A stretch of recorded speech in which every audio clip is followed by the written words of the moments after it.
14 minutes past 8, you're welcome back to OTB AM. We are reacting to the weekend's rugby with Alan Quinlan, who's with us on the line. Alan, how are you getting on? I'm good on now, and yourself? Yeah, very well. So if we start with the senior men on Saturday, I guess if we look at the season as a whole, the Six Nations as a whole, plenty scored, not a lot conceded, a triple crown in the bag, and also still a long way to go, it feels, before next year and the World Cup. I think that's a pretty positive way to be coming out of this year's Six Nations, right? Yeah, it is. I think there's it kind of had a strange feel to it on Saturday. I think there was an expectation that Ireland were going to win this comfortably. They did in the end. Scotland were pretty fired up in a desperate kind of situation, given the controversies they had in the Scottish camp that kind of came out on Friday. A lot of pressure on Gregor Townsend in Scotland, so they were always going to, put in a serious fight. But I thought Ireland were good at times, made some mistakes and errors. They're not the finished article, I think. So they've gone through the tournament with 4 from 5 wins. So I think that's a pretty good return. I think they'll still be a little bit frustrated about what happened in Paris against a very good French side, but overall they'll be very pleased, and they played some brilliant rugby throughout this tournament. It's no harm being a little bit frustrated the year before World Cup. Yeah, exactly. I think the thing that, what do Ireland need to get better at? Well, they gave away 50 penalties in 5 games. If you go back to the start, when they were a really dominant performance against Wales, 6 penalties in that game. If you want to be really dominant and kind of get close to an indicator of your dominance, and discipline is a big part of it. And I think, the 6 penalties against Wales would indicate that, Ireland were very disciplined, had a lot of ball, made good decisions, didn't turn over the ball as much. We're trying to play this expansive game, but the penalties do hurt you. If you're in the double figures, it's hard to win games. Now, Ireland did have turnovers conceded in that game. There was 19, which is still pretty high. And that's probably one area where, if you want to get better, if this team wants to get better, is protecting the ball. 85 turnovers in the 5 games. It's a bit high. It is too high. It's too high. There's no doubt about that. The type of game they're playing on, I think they're going to make mistakes, and they're going to lose the ball and knock it on at times, and some passes aren't going to stick. But turnovers conceded is right across the board. That's lineouts and drop balls, loose passes, breakdown work. It's the full package. So their knock-on turnovers were kind of fairly low, I think, but that's an area where they need to prove probably discipline and the turnovers conceded. You can always get better at different parts. So obviously the scrum, the scrum against England, there was a couple of scrums late on in the game, and get more depth in the squad. But to score 24 tries and concede 4, they're not winning the tournament. France are winning the tournament. They only scored 17. So does that really matter? But it's an indicator, and a pleasing indicator from an Irish point of view, that they're attacking. Their game has improved a lot, and I think that's where probably we were kind of inadequate at the last World Cup. The ability to take scores and create scores out of moments of pressure. So I think they've expanded their game brilliantly, and it's a really pleasing return. I think, it's not ideal, but to have England and France away in the Six Nations is always the harder proposition, and to win, it just goes to show what they did in 2018 was incredible. To win in Paris in that first game, and then the bonus point victory in Twickenham, or the big win in Twickenham at the end for the Triple Crown, the Grand Slam, was phenomenal. But plenty to work on, and I think, but still very, very positive signs about where they're going. Rob Kearney was making the point at the weekend that Ireland need to be careful to not get a reputation about the lack of depth that they have in that front row, that if they get late into a game and I guess the subs are coming on, that they don't get this sense that, you know, the refs will just penalise them because they know that they're going to be creamed up front over a period of time. So how do Ireland go about changing that over the next little while, assuming that a generationally gifted other loosehead doesn't also emerge, for example, as a backup to a fully fit Porter? It's perception, isn't it? It's crowd perception, and you know, sometimes referees are swayed if you're away from home. A scrum tweaks or twists or turns somewhere, and the home crowd are going crazy. The referee kind of goes with that pressure. You want to try and, you always hear the word creating a picture of the picture the referee sees in the scrums, because sometimes there's penalties awarded for one side, and you look back in replays and you think that penalty should have went the other way. And it's very difficult on the referees, because sometimes it is an interpretation and there's things that they don't see, and you have the benefit of seeing it in replays. But I think it's the perception of the referees as well. And that does happen. It does happen if you have, you know, this narrative that there's issues that with any team scrum, you go with the narrative when someone gets that go forward situation in a game. So how do you change that? You just make sure that you're kind of squeaky clean in the pictures you're providing to referees, not just on the day, but there's no examples when the referees meet up, the international referees, and they have their conversations at different stages of years before tournaments, that there's no pictures of Ireland scrum that they're illegal, or that they're under massive pressure, or that they can't scrummage square.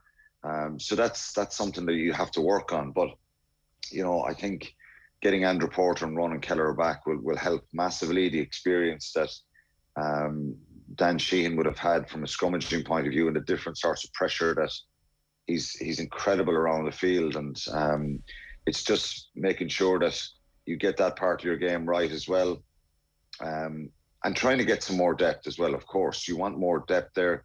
Cian Healy's been around a long time and has had a phenomenal career, but you need impact off the bench. Dave Kilcoyne came on the other day and was very good as well. And sometimes when you're chasing a game, you're going to get those penalties that go against you. And there was a couple in the scrum.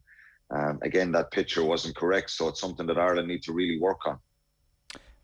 Finding that depth is an interesting one, because I guess the Dan Sheahan emergence has come from an unfortunate injury to Ronan Kelleher. Now, in fairness, people have been talking up Dan Sheahan for quite some time, and he's obviously a brilliant rugby player. But are there other areas of the pitch that you would have liked to have seen Ireland explore a little bit more depth in before the end of this year's Six Nations? And I ask that obviously in the context of the next three games being New Zealand's.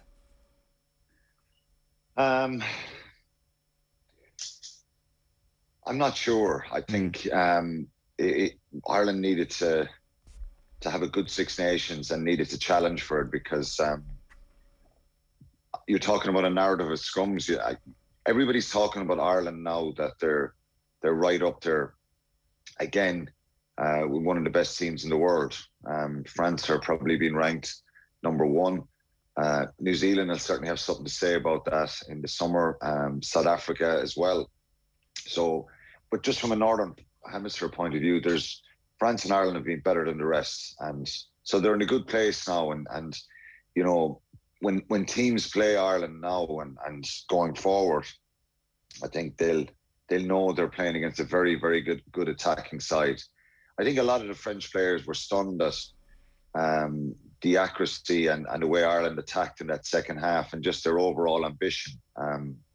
I spoke to a few contacts in close to the team, and they were really incredibly impressed with the way Ireland played in that second half. And obviously they realised that if they let Ireland keep going like this, they're going to win the game. But their reaction and just their ability to attack, that's something that we weren't talking about in the last few years on. So building on I think if you look at the back three with Hugo Keane and James Lowe, Andrew Conway, Mac Hansen, Balakoon, Jordan Larmour. We're getting a real kind of depth chart there, which is brilliant. Concern would be if because Quinlan has been so good under the high ball and what he's done, who can play full back if they step in there. But, you know, Andy Farrell has introduced a lot of players to this team in the last 18 months, and players who you'd be, you know, very confident can get better, learn from their experiences, being in around the squad. So I wouldn't have made any more changes really, because, you know, you're trying to win a Six Nations, but the summer tour will be really interesting. It's not really a tour that you're kind of going, well, we'll experiment too much there, but the whole experience have been, you know, there'll be one or two maybe surprises going that tour. But I believe, and look, from you know, the players that are there, the vast majority of them, one or two are you know, in their 30s and the wrong side of 30. But he's got to make a decision now very quickly about, you know, who goes to the World Cup and who doesn't in his own mind. I know it's a long way out still. You've got a summer tour, November internationals, another Six Nations. So I think there's no real situation I go that this player should have got more game time. You know, Mike Lowry and Robert Callaghan, James Hume, they bring a lot of excitement, youth and enthusiasm. And I think they're going to have a big say when it comes to the World Cup. They could be starters by then. Yeah, for sure. If we look back then at some of the storylines of the Six Nations as a whole, I guess it doesn't really get any bigger than the Sexton succession plan. And I'm just interested in your thoughts on what we learned on Saturday about it, because I guess I did feel after the France game that Joey Carbery was in with a real shot of taking that 10 jersey, at least for a little while. And then it feels that he loses that opportunity against Italy, and there's more distance now between Sexton and Carbery than there was before that France game, it feels. Is that a misreading the situation, or do you go along with that? Yeah, I don't know. I think what happened in Paris was you know, Joey Carbery's performance and what he did there, I think was very pleasing. Didn't set you know, didn't have this phenomenal performance and incredible Irish win, but he played well. I think there was probably a few faults in his performance. Nobody has a perfect performance, but I just thought Saturday would have been an opportunity to get him on the pitch earlier, deal with that situation. When you have your captain and it's a triple crown and he hasn't played much in the last few weeks himself, it's a difficult one, but he's got to start in New Zealand. I think that'll be another step for him to start one of those tests in New Zealand. But getting him on earlier on Saturday would have been something that I would have liked to have seen. Closing the gap is about, you know, Joey Carbery needs to play well for Munster now for the rest of the season.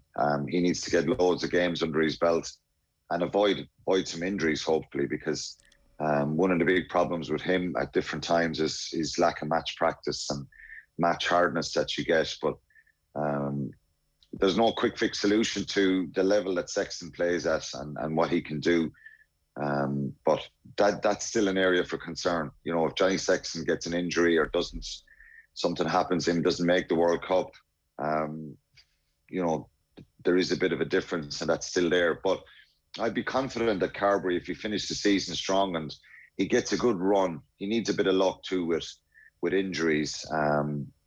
But you're kind of damned if you do and damned if you don't in this situation, because your captain is your number 10. And I think New Zealand has to start to test New Zealand and deal with that pressure of what he did in Paris again and try and build on it.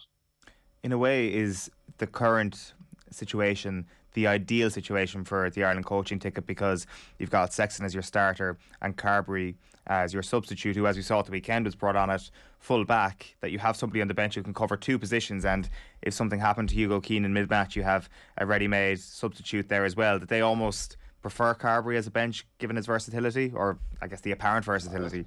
I don't know. I think they should have brought him on earlier. Right. Even if they weren't taking Johnny Sexton off, I think they should have brought him on with 20, 25 minutes to go. Would have been an opportunity for him. You know, my son was watching back and some stuff on YouTube, and I was watching Joey Carbery the other day and playing for Leinster and playing at full back, and just the broken field running and the confidence and the sidestep and the ability to put passes and put people away. He's an incredibly talented player. So, you know, it would have been a great opportunity to get him on earlier. It didn't happen. As I said, I hope he plays and does really well for Munster between now and the end of the season himself, and just gets lots of games. And but having a playmaker like him, and, you know, he hasn't probably played at fullback for a while, but, you know, he's a player that they've got to try and get the best out of. We know he's talented. They've got to try and find a way to get between here and the World Cup, optimize his talents and make sure his confidence is pretty high if they can. Just rewind then to earlier on Saturday afternoon, seeing Italy finally get over the line, finally get the job done, getting a win on the board in the Six Nations. It has to go down as one of the great recent moments in Six Nations. It was incredible. I don't know where Wales, how it happened and why they were, you know, I think with Alan Wynne-Jones coming back, 150 caps, Dan Biggar, 100 caps, incredible characters. They've contributed so much to Welsh rugby and international rugby, British and Irish Lions. Did they get sidetracked? Did they, you know, the Welsh team, the Welsh crowd take their eye off the ball a little bit? And let's be honest, that performance kind of blew everyone away, really. We didn't see it coming. You know, they'd lost their previous 36 Six Nations matches in a row. They ran Scotland close last week. There were certainly moments in that game where I thought there's potential here, and Kieran Crowley is making progress with them. But just when they get into crucial areas, they're lacking that precision, that patience, that accuracy to capitalise and score tries. And they give up a couple of long-range tries to Scotland last week, and then they fight back at the end. And I thought, well, it's a better performance. So we didn't see this performance coming. We didn't see this result. And, you know, I would have played against Marco Bortolami a lot, the former Italian captain. He's a great fella, and he's obviously very passionate about Italian rugby. I was in touch with him a few weeks ago when there was a lot of talk about South Africa and booting Italy out and replacing Italy. And we've all had an opinion on that over the years. And I know if you're a Welsh person this morning, you're not pleased being the ones kind of that Italy finally got that win against. But it's so significant and so important for them. And, you know, it was incredible. I think anyone who would have seen that or even picked up on it since, to see that kind of emotion in sport when Garbisi kicks the conversion, and just their whole reaction was really special. And it was a lovely moment for them. And for the likes of Castro Giovanni, Marco Bortolami, the Bergamasco brothers, all these people, Sergio Parise, who put so much into Italian rugby, and they're incredibly passionate about, you know, playing for their country. I think it was a special moment for all those guys as well. And unfortunately, from a Welsh point of view, they're the ones that lost the game, and they have their issues, and that's a big concern. But the Six Nations needed this. They needed Italy to beat somebody, and hopefully it continues. Hopefully they can build and get stronger. But it was just a lovely moment. One of those moments in sport that you go, wow, to see that passion and emotion from people. And it was a lovely moment for them. Yeah, it was absolutely class.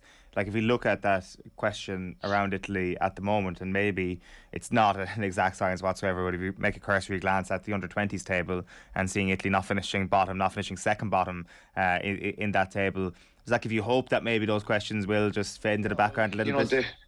They beat England. Their under-20s beat England. They've won 3 games in their under-20s, I think, and they beat Wales yesterday. So it was an incredible weekend for them to win. That gives you hope and confidence. It doesn't necessarily mean that you're going to start winning lots of international games, but you for the Six Nations, I think it's for them to avoid a wooden spoon again and to win a game was absolutely brilliant. And I think there's a lot of good players there. The connection and that kind of ruthlessness and that ability to win matches has been lacking. They make too many errors when they get into crucial areas. But that kind of optimism a few weeks ago when they beat England under 20s kind of started. And, there was a lot of negative stuff going on around them being out of the Six Nations. So it'll be brilliant, to be able to go to Rome or have Italy come to Dublin and us not expecting this big result, this bonus point victory, and that it's going to be a tough game and that you have to work hard and that you never know, you may lose in Rome. Everyone would love that, to see that for in the tournament from the outside looking in. And they still have a bit to go and a long way to go, and it's work in progress. But to get a win like that, and particularly for it to be away from home, was incredible. Even the optimism around what Ireland did this tournament, but also the under-20s winning a Grand Slam yesterday. Yeah. That's brilliant for Irish rugby. You're box ticking there a situation. You're saying, well, there's a Grand Slam for our under-20s. We're doing something right. The programs are working. There's a lot of good young players now potentially would come through from that under-20s. Nobody really gave them much of a shout before the start of the tournament. Richie Murphy, the head coach, who's done a wonderful job, was talking them down. Wasn't really sure where they were going to be at themselves. Worried about the physicality and the size when you play France and England. The win over in Paris for those under-20s, well, they'll never forget that. People often ask me about different stages of my career, matches, and you remember certain games. Those young fellas will never forget that win in Paris. And, they were on the back foot for long periods of that game, but the way they dug in there, won it at the end with that Ben Brownlee try. And yesterday down in Cork, being able to win a Grand Slam, they were utterly dominant and blew Scotland away. So there's certainly a number of those under-20 guys will come through and play professional rugby and hopefully go on and play for the national side, the senior side. So what happened, Alan? Why didn't those fears about Ireland in the under-20s actually come to be? Was it literally just talking things down, or is this? No, I think with a lot of these players, and it's for all with COVID, a lot of the under-20 players would have missed out on schools games and under-19 games in the last 2 years. They would have been they were the first to be kind of canned and cancelled. They weren't played, those games weren't played behind closed doors, tournaments were cancelled. So they didn't play a lot of age grade rugby in the last 2 years because of COVID. So it was a little bit unknown. And when you're playing England and France, the depth charts they have, there's a couple of players that weren't available to Richie Murphy through injury, particularly in the second row. So there was a kind of a fear that maybe, physically they weren't ready. Look at Conor O'Tierney, the second row, who's played throughout the tournament. He's only 18. He's playing second row, There's a big difference there being an 18-year-old and a 20-year-old. I know he's 19 in a few weeks, but he's underage again next year. There's a good few of these are. So it's a brilliant return for Richie Murphy and the under-20 side. And Bruce, great optimism and hope for that these players can come through and an excitement. Yeah, absolutely. Alan Quinlan, great stuff. Thanks a million. Cheers. Thanks, Sean. Quinny there, of course, is the host of the Red 78 podcast as well, which you can get on the OTB Sports app.